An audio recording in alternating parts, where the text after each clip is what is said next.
Welcome back. We are talking now about section 1-3, the winds. Now, I've already asked you to watch the one video, which is about 12 minutes long, so I apologize. I know that I've been asked to have shorter videos, but that one was just a really good one. I've asked you to watch the video in Global Winds, and in Global Winds, he talked about a couple different things. He talked about doldrums. Oops, there it is. He talked about the horse latitudes and why they're named the horse latitudes, which is an interesting bit of trivia, and also why we have global winds. And of course that is to do with convection, which we've already looked at. Remember the lab that we did with the food coloring. May have been a demonstration for you because we needed to catch some people up. He also talked about why the winds seem to rotate, known as the Coriolis effect.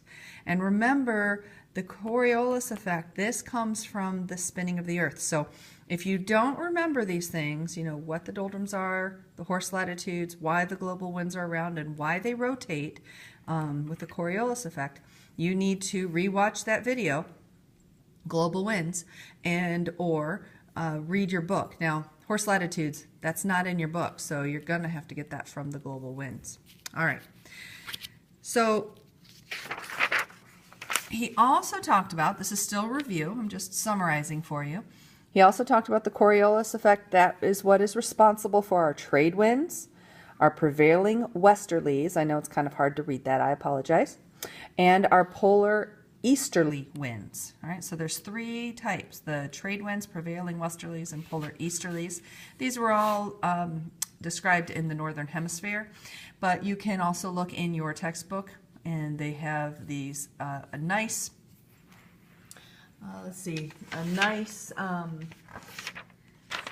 figure on page 25, there we are, which has a nice picture of our trade winds, our prevailing westerlies, and our polar easterlies.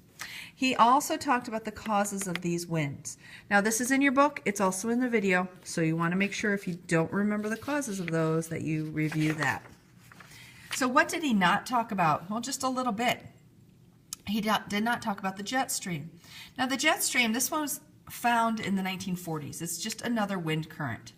Okay, and the reason it wasn't found until the 1940s is because that's when airplanes started, flying regularly and flying high, and they discovered that the jet stream was about 12 kilometers high up in the atmosphere. So, down on Earth before, air flight, you didn't even notice it. Now, this jet stream always flows west to east, and depending on the season, okay, so 180 kilometers per hour in the summer up to around 350 kilometers per hour in the winter. So depending on the season, the speed can range between these values. Now, airplanes use the jet stream to save on fuel if they're flying west to east, obviously. It's the same reason as if you were swimming in a stream. If you swim with the current, it's a lot easier than if you try to swim against it. So if a plane is flying west to east, they can fly in the jet stream, makes it a lot easier for them. So here's the jet stream going west to east. I've got it drawn in green. And here's the airplane flying west to east. So what you see is the jet stream is pushing the airplane from behind, just like would happen to you if you got into a stream and was swimming along with it. So that's an important commercial use of the jet stream. But the jet streams are not stable. They do not stay in one spot. They wander. And because the jet streams wander, they affect the weather below them. And remember, the jet streams are way up high, 12 kilometers. So as they flow above the top and they move around, that's what I mean by wander, they move around, they create what are known as eddy currents. Now these eddy currents, this makes air spread out. And when air spreads out, then it becomes low pressure. And when air has an area of low pressure, that's what gives us our storms. So low pressure centers are also our storm areas.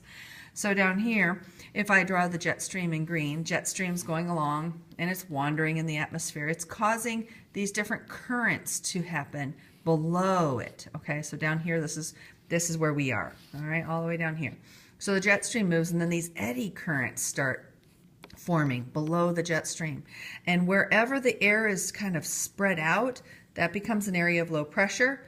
Low pressure, that's where you get your storm. So this is supposed to be a rain cloud with lightning bolts. So just use your imagination and pretend that I drew it well. Okay. Now, how do we measure? Yep, there's that bell again. How do we measure wind speed? Well, we use an anemometer, and that measures wind speed in miles per hour. Now we're going to be building one. So I want you to take a look at page 28. I want you to read those instructions because that's going to be our next activity after this unit. All right. See you soon.